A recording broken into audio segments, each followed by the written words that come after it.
Good afternoon, Bookfighters. It is Tuesday, November 2nd, which means it is the second day of NaNoWriMo, and I already hate myself. Does anyone else feel like that? I really hope so. I really hope I'm not the only one. I'm not giving up, though. I'm doing it. It's just, no one else in my brain wants to do it. Yeah. So I read The Guide to Writing Fantasy and Science Fiction. It was a huge help as far as planning and everything goes for my Nano.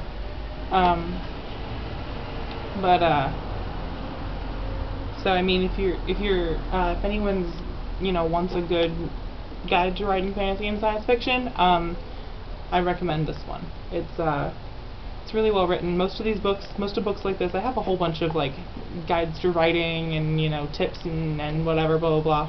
I have a lot of those books, and a lot of them I don't read all the way through. I kind of flip through them and get what I need out of them and read the articles that I'm interested in or that I think are relevant to what I'm doing, and then just kind of let them sit around until I need them again. But this one I actually read all the way through, and not only was it informational and helpful, but it was fun to read. Like, it wasn't boring, it wasn't dry, it wasn't so,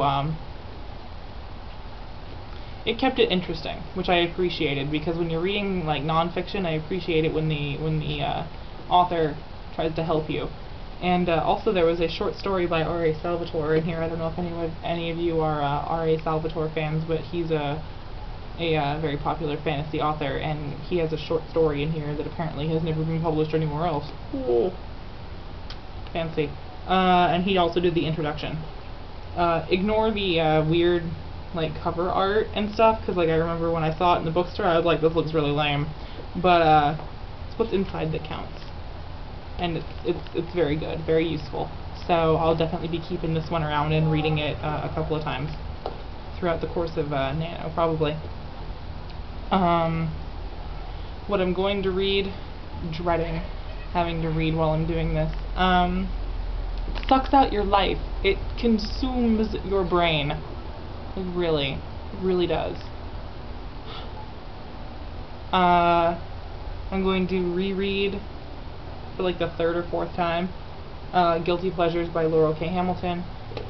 Like I said, I've read it like 3 or 4 times. So it's short, it's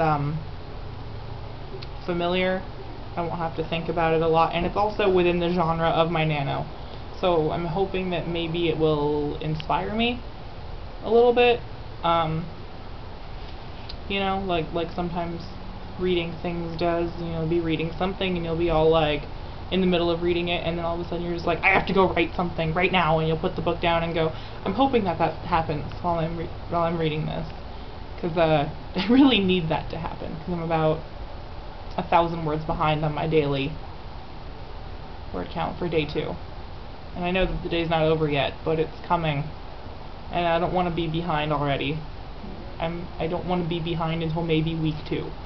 Like, being behind on week 2 is acceptable. Being behind on day 2 is not acceptable, at least for me. So yeah. Question. I thought there were more questions, but I guess there weren't. So Sarah's question, I think, about art and the idea that commercial art is looked down upon and it's not as valuable as art that you make by yourself, and how that idea, and do we think that idea translates into like the world of literature? I do think it happens. It happens a lot, and it sucks that it happens.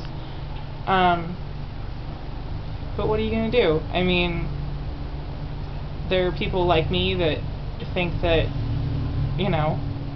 if you get paid to paint a picture or write a book, you still have to paint that picture or write that book. You're still putting the effort into it, and painting and writing are hard, and if you're doing it on your own, I mean, regardless of if you're getting paid for it, it's still art. It is of equal value to something that you were not paid to do. Just because you're getting, and if you can do that same level of work and that same level of quality and get paid for it, that's awesome. I don't see the problem with that. So yeah, I don't understand people that do have a problem with that. I don't know why you don't want people to be happy making money for things they love doing.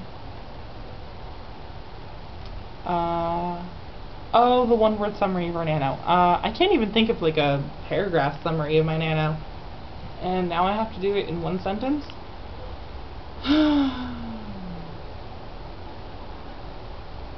Well, my Nano is the first book in a planned quartet or series.